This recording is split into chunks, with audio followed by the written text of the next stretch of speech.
Então, bom dia, pessoal do segundo ano D e demais segundos anos que eu vi apresentar essa aula. Professor Davi na área. A gente vai continuar o assunto de teorias demográficas, na verdade, o assunto de população mundial, que é a unidade 4 que a gente está vendo no nosso livro. Dando continuidade ao conteúdo, a gente vai falar sobre as teorias da população e teorias demográficas.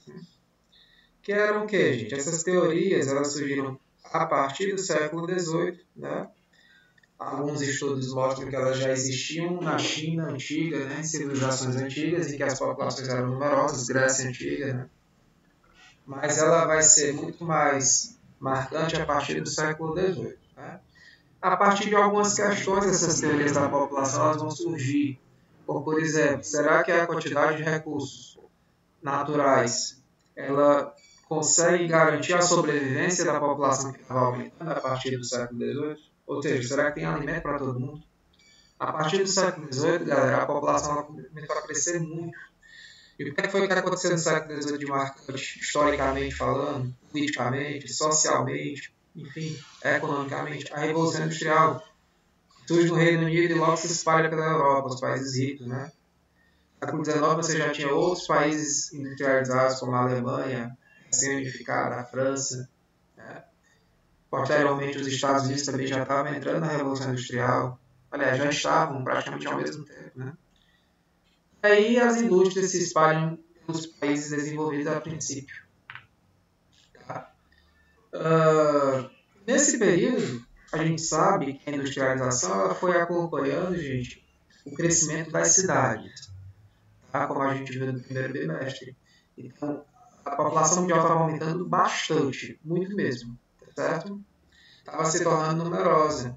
Então, algumas questões aqui do livro, como eu já mencionei. A população mundial continuará crescendo continuamente? Se isso ocorrer, o planeta tem condições de abrigar uma população cada vez mais numerosa? Será que vai ter recursos suficientes para a quantidade de pessoas que estavam aumentando? Então, diante dessas teorias, desses questionamentos, surge, gente, as três principais teorias, que é a malthusiana, a neomalthusiana e a reformista. A gente vai falar das três nessa aula, tá? A primeira teoria a ser discutida é a malthusiana, que foi elaborada no século XVIII pelo pastor e economista inglês Thomas Malthus. Por isso o nome teoria malthusiana. Tá? Ele viveu aqui entre os séculos XVIII e XIX, né? E, como economista, ele fazia a relação, gente, da produção de alimentos com o crescimento da população, que é expressado nesse gráfico aqui, ó. O eixo X mostra o tempo e o eixo Y o incremento de alimentos, né, de recursos.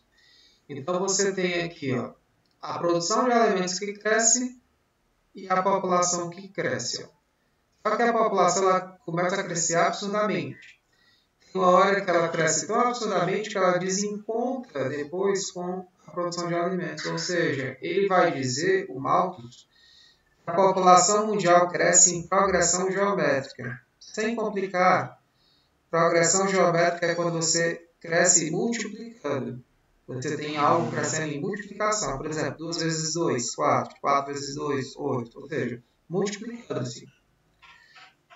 A população se multiplicava e a produção de alimentos era em soma, ou seja, progressão aritmética. 2 mais 2, 4. Mais 2, 6. 6 mais 2, 8 e assim vai.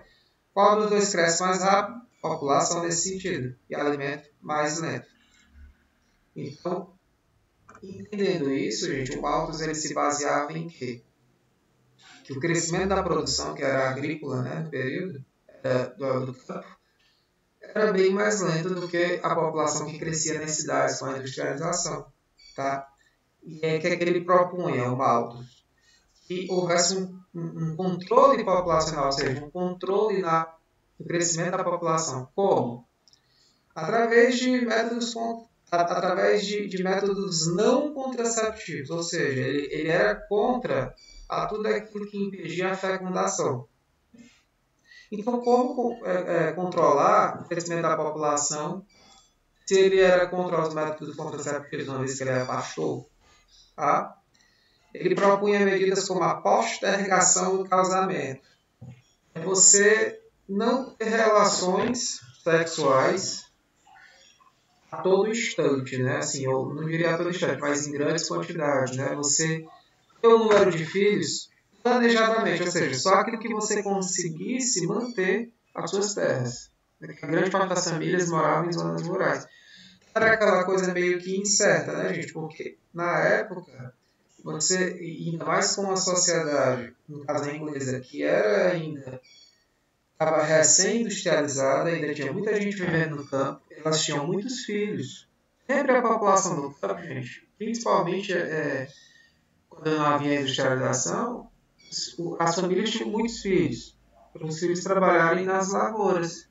E aí o Malthus vai propor isso através não só da economia, como também do seu conhecimento ligado à teologia, né? De que se eu utilizo de métodos contraceptivos, então eu vou estar contrariando a Deus. Porque a relação entre o homem e a mulher no casamento é para procriar, em tese, né? Nessa segunda teoria aí, do Malthus. Planejar de maneiras que não fossem por meio de métodos contraceptivos, tá? Para que houvessem menos filhos e, por consequência, a população crescesse mais lentamente. Tá? Só que, o que é que acontece? Apesar de consistente as ideias do Malthus na época, a teoria dele não foi para frente. Por quê? Porque a população continuou aumentando, como previa a sua teoria. Porém, a oferta de alimentos ela aumentou muito, em proporções bem maiores. Isso por quê, gente? Porque a produção industrial aumentou. Então, a produção de alimento aumentou muito, gente. Não ia faltar alimento para todo mundo. A teoria do Malthus ela não se sustentou por conta dessas questões. Tá? Você teve uma produção agrícola do caramba, uma industrialização do caramba, assim como o aumento da população. Então o problema não era a quantidade de produção, era outro. Muitos defendem ainda hoje as ideias do Malthus de maneira simplista, né? Explicar dessa maneira.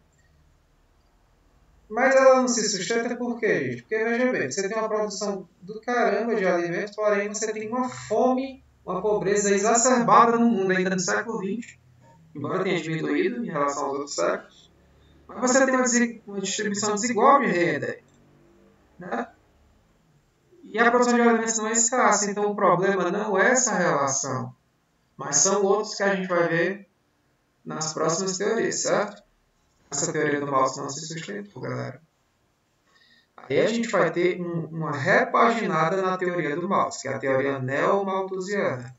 Neo significa novo. Uma nova roupagem da teoria do Malthus. Tá? Que ela vai se dar a partir da segunda metade do século XX. Após a Segunda Guerra Mundial já. Tá? Você vai ter o que no mundo?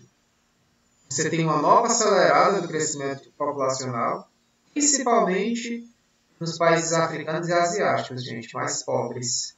Eles tinham acabado de ser descolonizados, né? Foram os grupos de países que se descolonizaram mais tarde, tá? Então você tinha populações numerosas demais nesses países, tá certo? Essas discussões do Malthus vieram à tona de novo, tá? E essa teoria era defendida entre os países ricos. O que eles diziam, os neo-malthusianos? O problema da fome e da pobreza nos países subdesenvolvidos estava ligado ao crescimento demográfico elevado. Ou seja, eles diziam que existia pobreza na África e na Ásia porque tinha muita gente. E isso só seria resolvido com a política de controle de natalidade. Ó, de novo esse negócio do Malthus. Controlar a população através da redução da natalidade, ou seja, da redução de nascimentos. Tá? E quais eram os argumentos que sustentavam isso? Primeiro, a natalidade em patamares elevados exigiria grandes investimentos em saúde e educação para jovens e crianças, diminuindo os recursos necessários ao desenvolvimento econômico. Ou seja, olha o absurdo, gente. Muita criança muito jovem, dinheiro para investir em educação, né?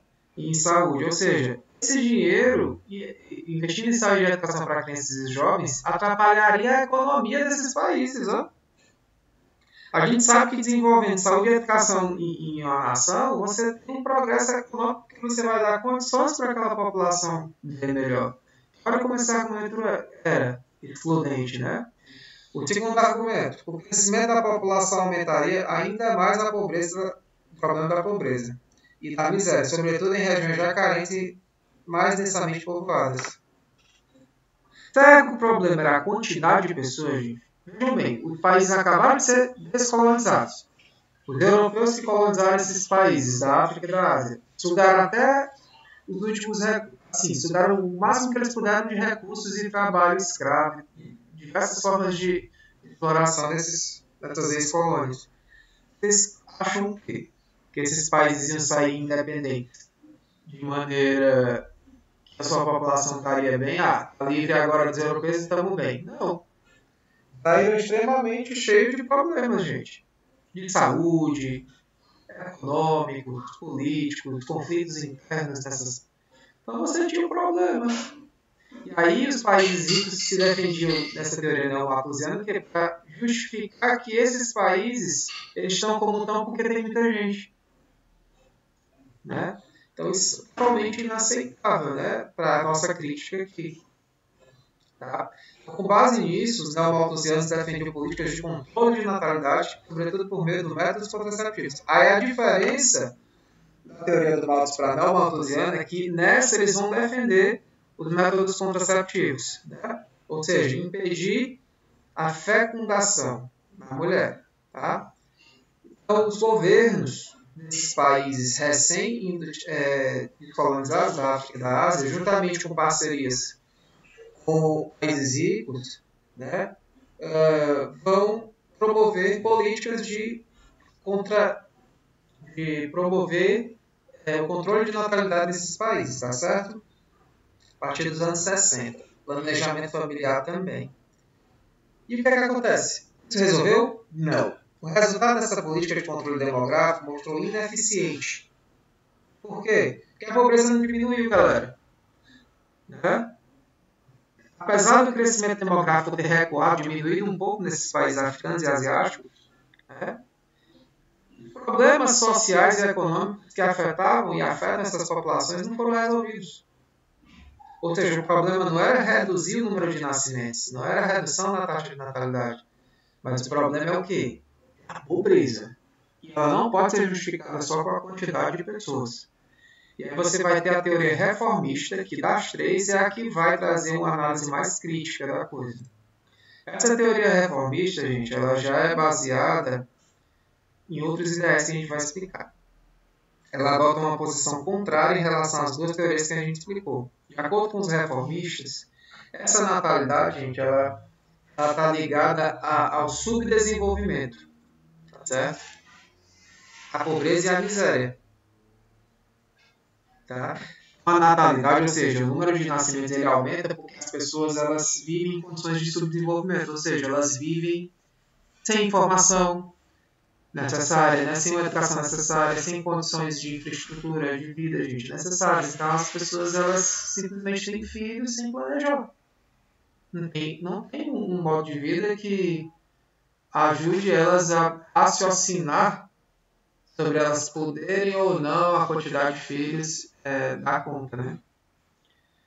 Então, esse ponto de vista, ele se baseava no que havia ocorrido nos próprios países desenvolvidos, nos quais a natalidade diminuiu quando as condições de vida da população melhoraram, né? Só que nesses países, gente, conforme a população passou a ter o maior acesso à renda, à saúde e à educação, as famílias passaram a controlar a natalidade, planejando de maneira espontânea o número de filhos.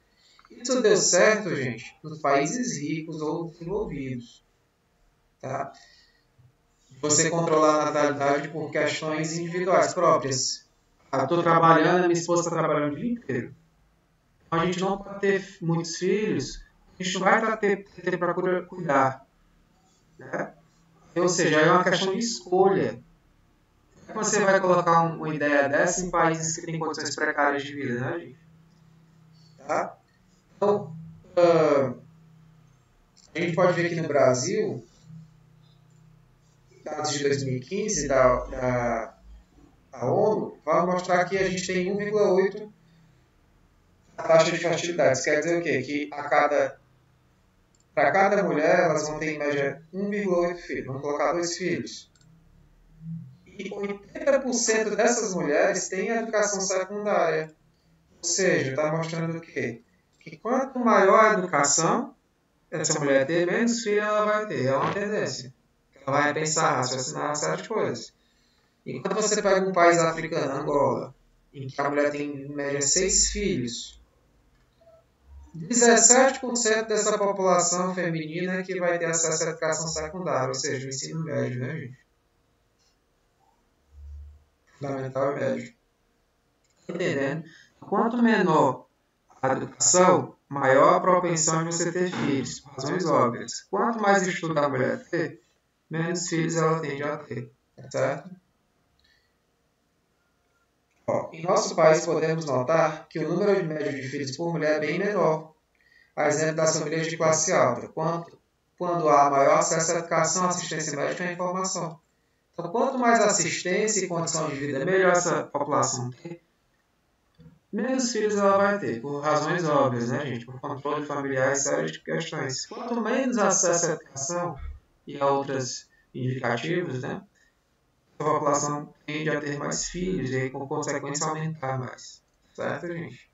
Então, o problema, gente, com base nessas questões econômicas, essa teoria se tornou mais realista, né? Essa teoria reformista, sem vislumbrar soluções únicas e simplistas para o problema demográfico. Na verdade, gente, a gente sabe que o problema é a desigualdade socioeconômica, né? Os governos, é um sistema que a gente vai discutir depois. Mas a gente não pode justificar a pobreza só com quantidade de população, não, mas é as políticas públicas dos governos que não priorizam os itens básicos das suas populações, certo? Entendido isso, galera? Aí, tendo em vista isso, a gente vai aqui para a página. Vamos ver aqui, passei um pouquinho a mais, gente. Pronto. A gente vai para a página 112. E vocês vão fazer só o que, gente?